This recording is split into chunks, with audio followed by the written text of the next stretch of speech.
It's a new year. You're excited, you have new goals set, and you got the whole year mapped out.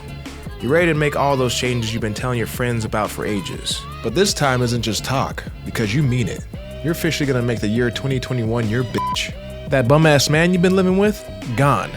That joyless, unsatisfying job you've been working? Sayonara. That traumatizing childhood pain you've been repressing for all these years? Hello. You're officially ready to pursue your dreams and live your best life. So let's fast forward a month into the year and see where you're at. What's that? Nothing's actually changed? You're still with that bum-ass man? You're still working that unsatisfying job? You still haven't called that drop-dead gorgeous therapist that your friends referred you to? You're telling me all those dreams and goals that you had for the year 2021 are just that? Dreams? So why is that? Good question. As a therapist, you quickly become acquainted with people who fully want to change, but are unable to actually take the steps towards changing. This is because change and loss go hand in hand, meaning that we can't have change without sacrifice. On top of that, we can't experience loss without experiencing pain. So if we put this all together, that means that change equals loss, which equals pain. This is why so often so many of us say that we want change, but nonetheless stay exactly the same. Sorry, I just had to show this off. One of my friends got me this as a gift of support, so I just wanted to show him a little love. Thank you, Tyler. Anyway, what is going on, all you beautiful people? My name is John Burt, licensed clinical social worker and therapist extraordinaire, and you're here in another episode of The Chocolate Therapist. Today, we're going to be talking about the process of change, more specifically, the changes that we want to make and how we can increase the likelihood of actually following through with those changes. So without further ado, I'll see you guys on the other side.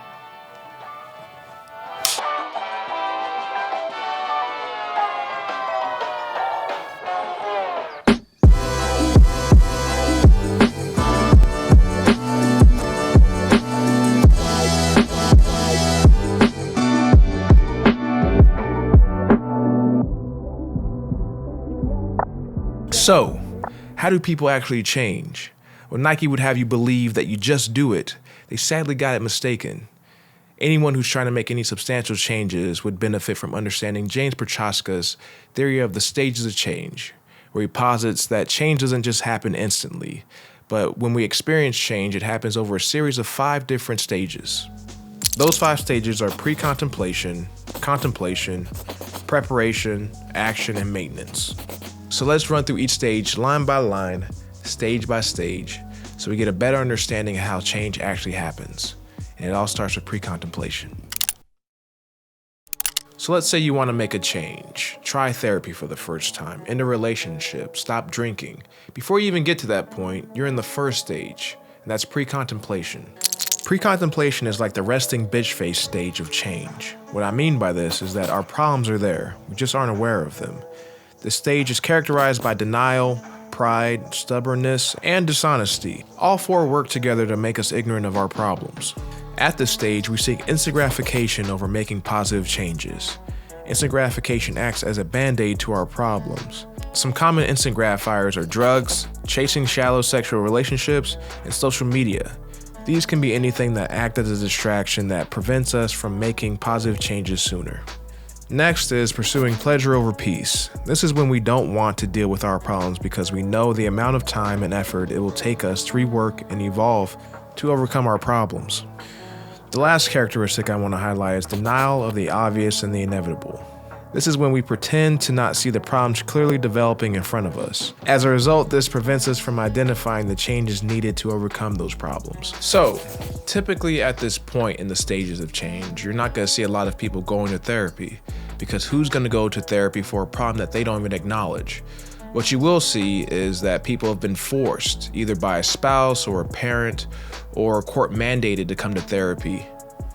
When dealing with someone at this stage, there's a natural desire to want to try and convince them that they obviously have a problem.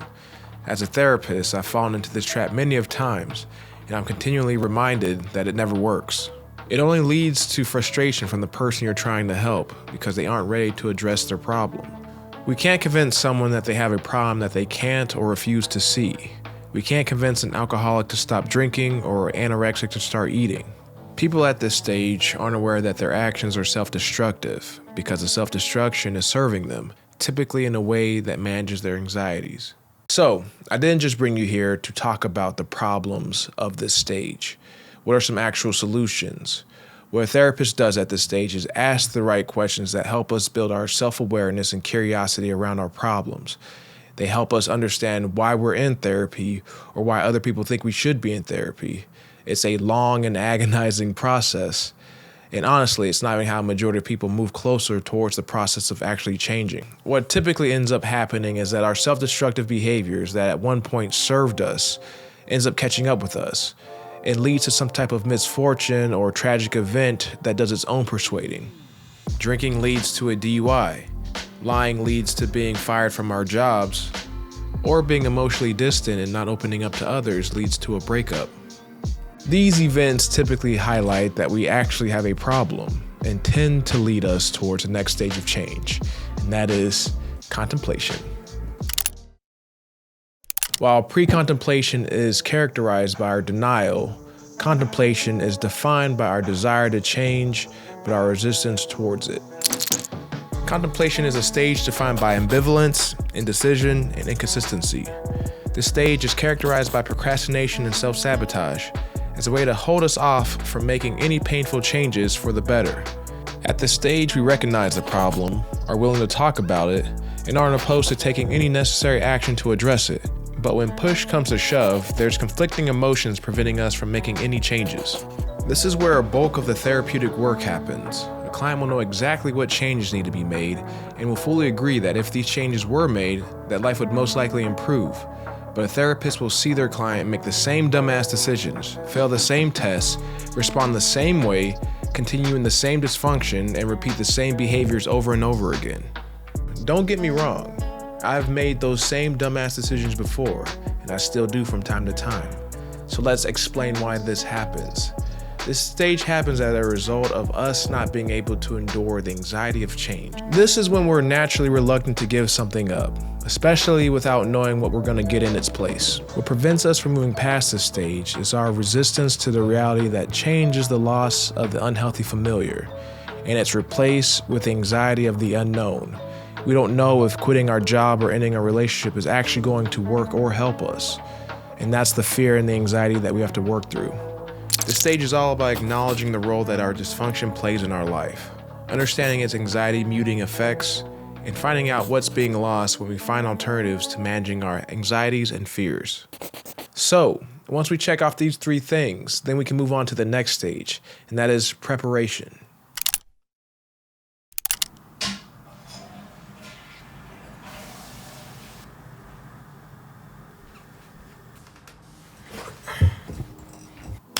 So, stage 3 of the stages of change is where we start to gain speed. It's all downhill from here, and that starts with this stage of preparation.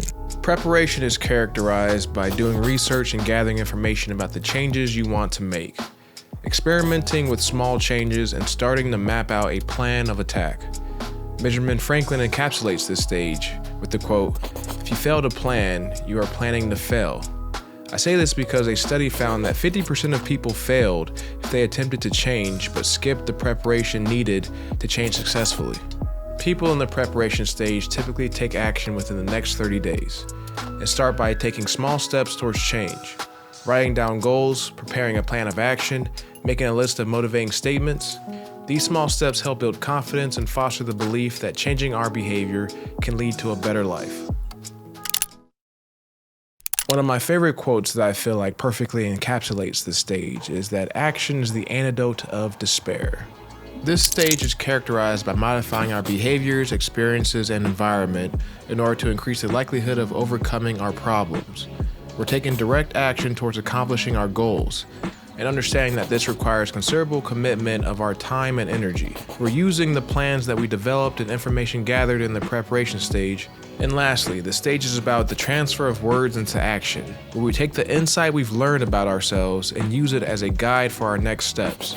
Common sense is a must at this stage, meaning that if you have a social media addiction that's distracting you from achieving your goals, in the action stage, you delete all your apps and let someone password protect you from accessing those apps. Then you start working out to replace that addiction instead.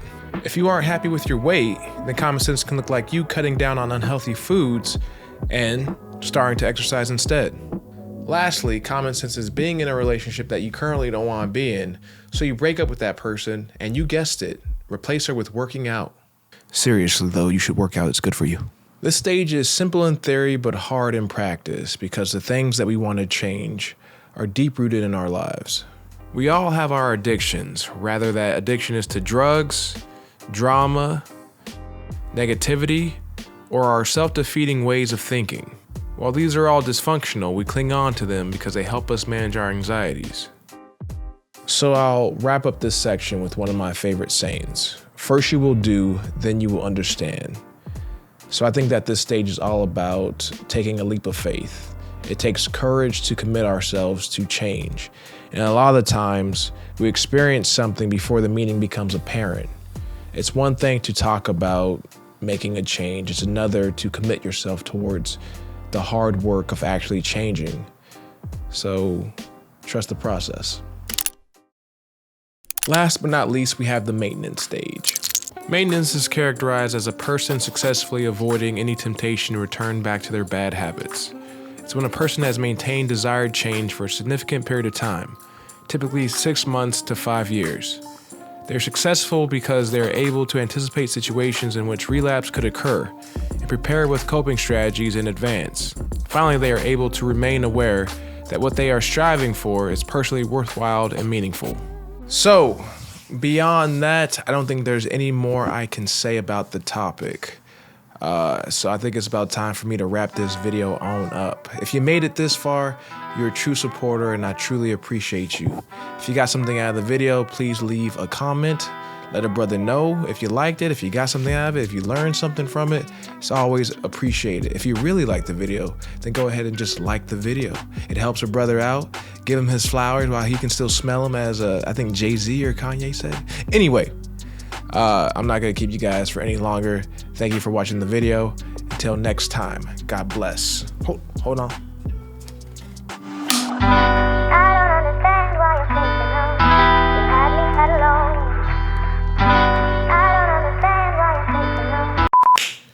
One of my favorite quotes that perfectly encapsulates this stage of change is that what the hell am I talking about? Love is the talking about action, baby. One of the what the hell is the quote? It's my favorite quote. All right. One of my favorite quotes that I feel like forgot the damn quote is action is this antidote of despair. Shit. My goodness. One of my favorite quotes that I feel like perfectly encapsulates this stage is that action is the antidote of despair.